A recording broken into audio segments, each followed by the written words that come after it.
Hello. Hello, how you doing, babe? I'm good. How are you? Good. Hey everyone. Today's video is quite a bit different than my typical content that I feature here on my channel. Mainly that I'm featuring a special guest, my mom, in order for her to tell a very personal story about a medical emergency that she had while she was visiting me here in Germany. But as many of you probably already know, I myself am pretty experienced with the healthcare system here in Germany over the last 6.5 years that I've lived here. However, this was my first time navigating this experience with a parent as the patient. Quite frankly, I wanted to tell this story because now that we are safely on the other side of it, happy and healthy, the entire thing just leaves me speechless. And I think it's something that everyone should hear. So, without further ado, let's get started.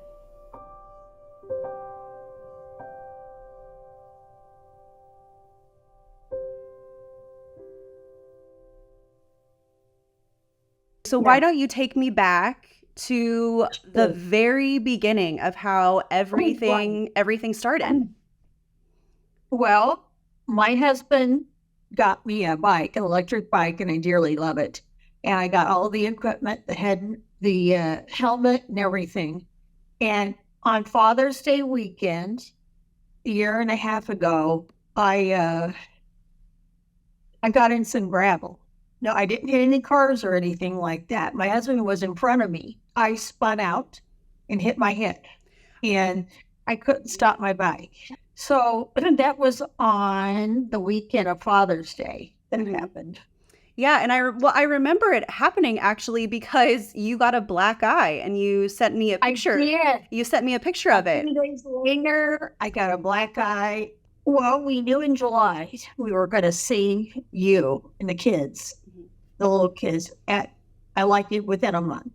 And I told my husband I am not going if I have any issues. So I had a CT scan at the hospital and they saw nothing.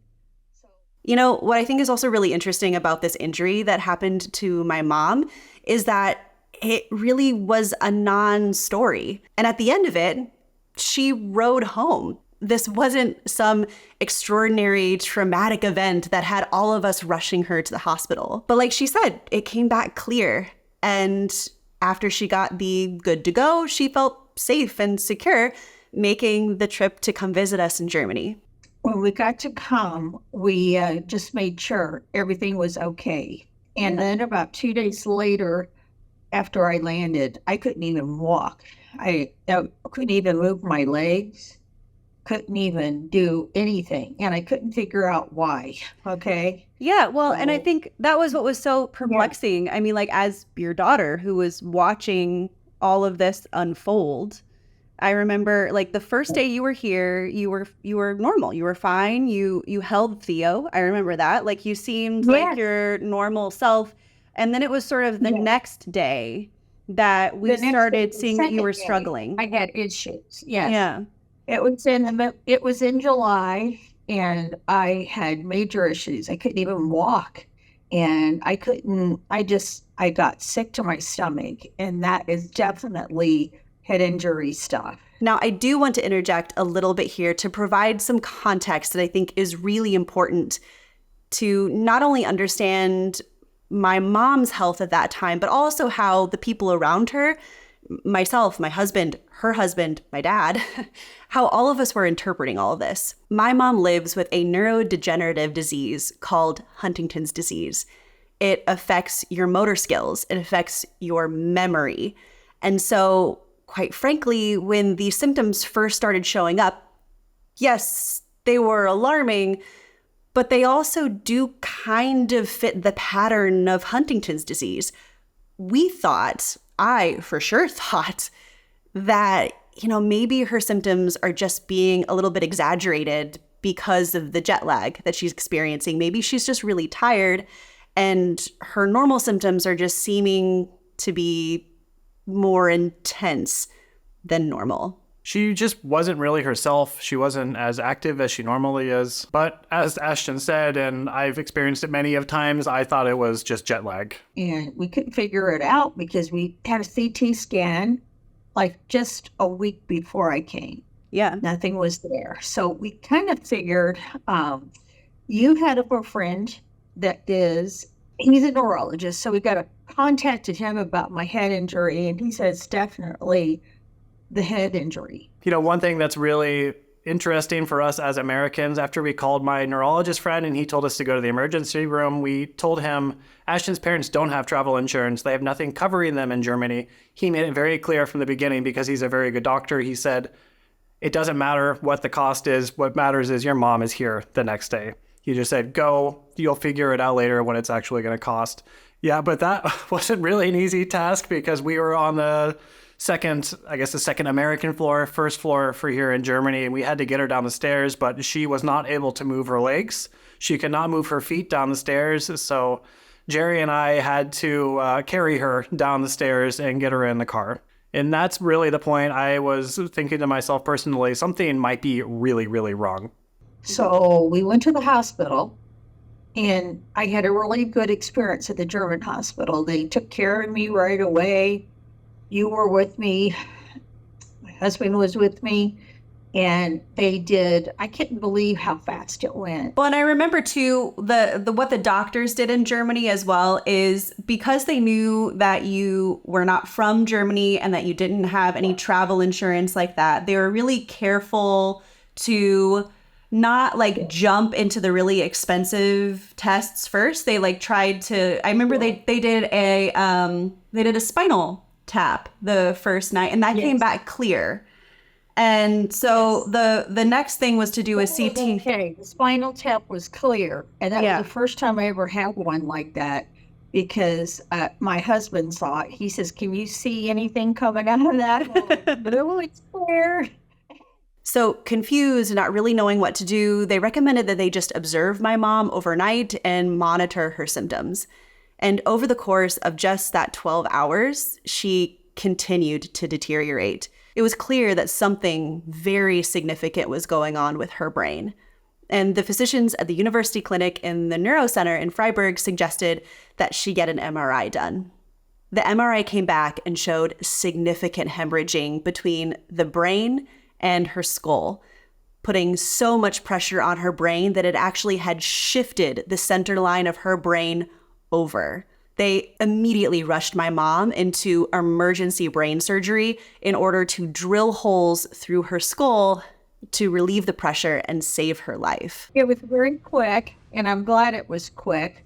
I was a nervous wreck. I was talking to the two doctors, and I wanted to know who was doing my surgery, because they were shaving my head off right in the part right here.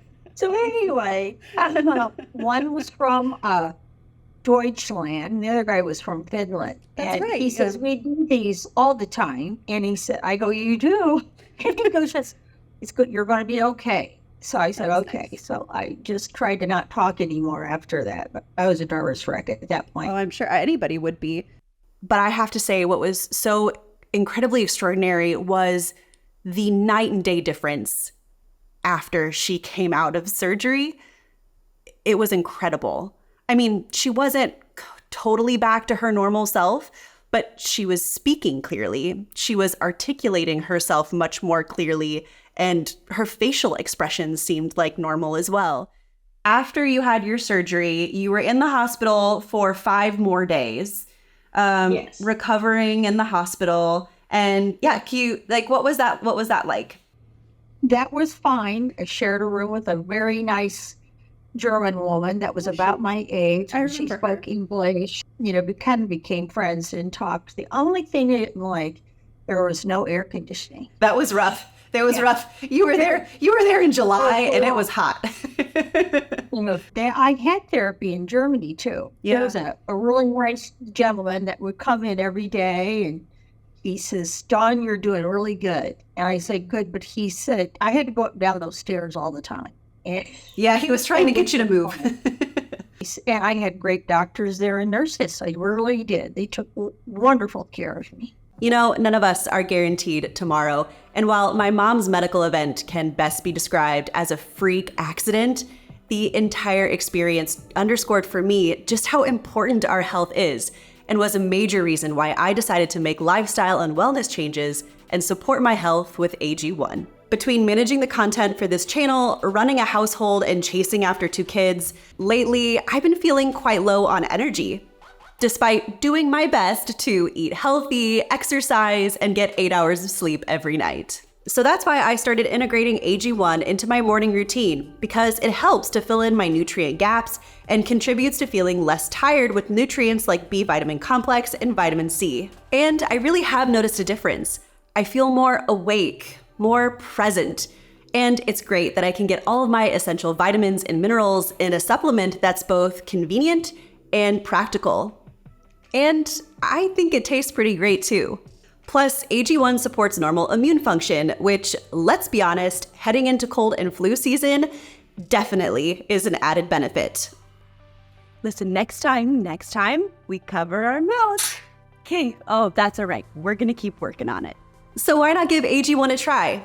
It's risk-free with a 30-day money-back guarantee. And because you watch my videos and support my channel, I have a special offer that I can share with my community. At drinkag1.com/type Ashton, you not only get 5 practical travel packs for on the go and a bottle of vitamin D3 plus K2 for free, but you also get a stylish crossbody bag when you take out a monthly subscription. No contract period, and you can pause or cancel at any time. So why not give AG1 a try? Simply click the link down below in the description of this video or scan this QR code and sign up today. So over the course of her entire stay, my mom received 3 CT scans, 2 MRIs, as well as a 5-day stay in the neurointensive care unit at the University Hospital in Freiburg. Now, to be honest, the doctors actually wanted her to stay much, much longer than just those 5 days, but all of us were in agreement, especially because we had no idea how much this was going to cost all of us, that we just wanted to get her well enough to be able to travel home, to go back to where she had insurance and where she had an established repertoire with the physicians already. So with the physician's blessing, she was able to leave the hospital and board a flight back to the United States. But it was really interesting because it turns out that the physicians in Germany, their intuition was right. One of the things that they warned her was that bleeds like this can come back and that she was going to need additional monitoring. About 6 weeks later, I was having headaches, so I admitted myself into the hospital. I could barely walk again. They told me this could happen. Yeah. And I wasn't feeling well at all. So the middle of August, I was sick, and I made it to my nephew's wedding. And right after that, I told my husband that I was not feeling good at all. As I remember when you went back to Springfield, Dad was getting really frustrated with the physicians in Springfield because, you know, you had had this surgery already in Germany. In Springfield, they didn't do surgery on you for like a few days. Like they drug it out. Like you were in the hospital for days. I went in on the 17th of August, and I think I had my first surgery, the one I chose. I had 2 to choose from. I had that surgery about the 23rd, and so I wasn't rushed in or anything there. And I was in the hospital in Springfield, Illinois, for probably like 5 to 6 weeks. Well, and I think I just remember Dad feeling like, I mean, this is just my impression, but I got the feeling like Dad was really impressed by like how prompt everything happened in Germany. Like if you needed it, it was done really quickly. But when you were in Springfield, I just remember Dad getting kind of frustrated that he felt like it wasn't urgent and you were just like waiting unnecessarily for like all of these procedures to be done. Right. Like there wasn't the same level of like urgency, I guess. Yes, there wasn't. I really appreciate those doctors and nurses in Germany, and I would definitely go there again. But thankfully, she is doing so much better now. And, you know, despite there being some differences in what the experience of care was like for her between Germany and the United States, ultimately, she did receive great care in both places. Perhaps The biggest difference, though, has absolutely nothing to do with the experience itself and physically being there, but rather how much all of this cost her. So let's dig into it. Now, taking a look at her university bill here that I have up on the screen, there's a couple of things to keep in mind. When my parents were there at the hospital, they asked my dad to give a 2,000 euro deposit before they left the hospital because, of course, they knew that they were going to be traveling overseas. And, well, I imagine the hospital wanted to have some assurance that they were going to be paid. But what you see over the course of this entire bill is that in total, with the 2,000 deposit that they paid previously, their grand total came to 7,991 euros and 42 cents, which I think is incredible when you put that within the context of what this level of care would have cost my mom if she went to the United States. Now, we can only speculate because my parents have insurance in the United States. So the amount that was billed to insurance is very different than the amount that they end up paying out of pocket. But my parents did explain everything that she had done in Germany because it was, of course, important to her neurologists in Springfield.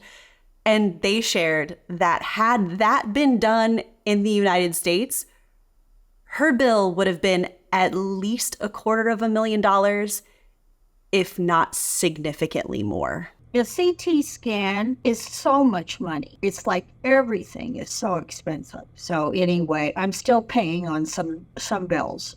Yeah, everybody says it, they say everything is just so much more expensive here in the States than overseas, and it was. And so I'm still paying on some surgery that I had. Anesthesiologist is what the most expensive is, and CT scans. And it's interesting the way that we were approaching the situation as people from the United States. Typically, many Americans don't go to the emergency room because they are terrified of what the cost would be. And in our case of not having any insurance, we were also very terrified of what this cost would be. I have to say, I was trying to put myself in Ashton's dad's shoes. He must have been terrified of the situation. His wife, who is deteriorating so quickly, she's about to have brain surgery in a foreign country. He doesn't know anything about the hospital, the doctors, the standards, and I know he was mortified. I realized the lack of insurance was one of the last things that was on his mind, but I can't imagine what was going through his head at that time. The only thing, your dad was so nervous in Germany. He was so afraid for me in Germany. And I said, I'm not afraid. I'm going to be okay. It's going to be all right. One of the talking points that we often hear as Americans when people on one particular political party will advocate for private healthcare and not go towards universal healthcare is they will, of course, point out the fact that American healthcare is really good when you can afford it. But they will often say things like, people flock to the United States to come here for our care. But what was really interesting was that when my parents approached their American health insurer with this bill from Germany and asked to get reimbursed, well, originally the insurance company didn't want to pay. Trying to get your insurance company to help reimburse you for those costs was not easy. It wasn't easy. They didn't want to pay originally. It wasn't easy. We had like a year later, we still hadn't have it done. It was very hard for us to get our monies. And by the way, I am by no means advocating that people fly overseas to exploit another healthcare system. One, that's illegal. And two, it's not helpful for the people who live in that community. But I bring all of this up because while, for sure, 8,000 euros is not a small chunk of change, it is in comparison to the probably $300,000 bill that you would have got without health insurance in the United States. It would have been more than that. It would have been way more than that. I would say $500,000 at least in the U.S. for this surgery here. I know. It's crazy how expensive it is here. And that, I think, should make every American who watches this video extraordinarily angry. Because I think my mom was incredibly lucky. The physicians that she saw in Freiburg regularly do research with Johns Hopkins and Duke University. She had excellent care, and it was a teeny tiny fraction of the price of what that would have cost in the United States. You had quite the ordeal, that's for sure. I had quite the ordeal. And I got to tell you something. I had my helmet on.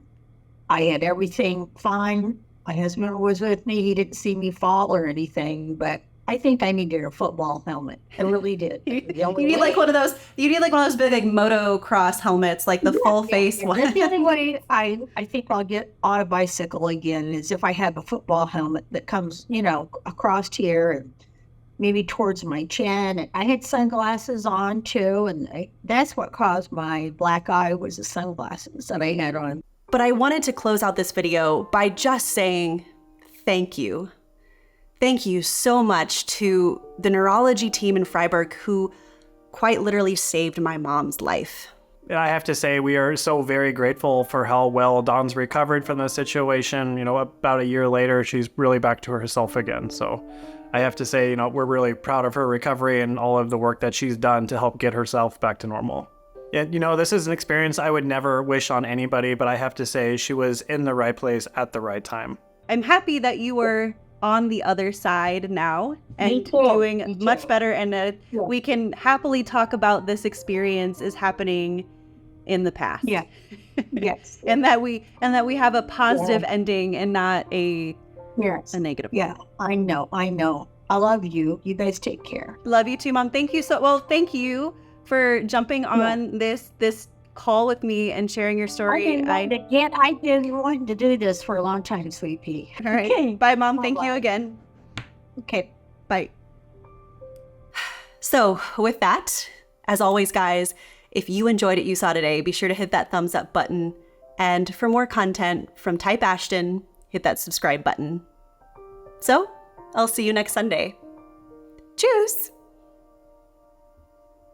One little final thought, if you're still sticking around watching this video, that I just wanted to add in to share was that I'm incredibly proud of my mom for being so open and sharing with her experience, not just with the brain injury that she had, but also with sharing her own personal story and living with Huntington's disease. And my mom very much wanted just to let everybody know that she's somebody who highly advocates for research and education and ultimately awareness about a disease that affects so many people around the globe. I pray every day that doctors can find a cure for all the Huntington's patients. There's a lot of people that are suffering. I'm so proud of you, and I too hope and keep the faith that someday there will be a cure. Thank you so much for helping me with this project, and thank you all for watching today's video.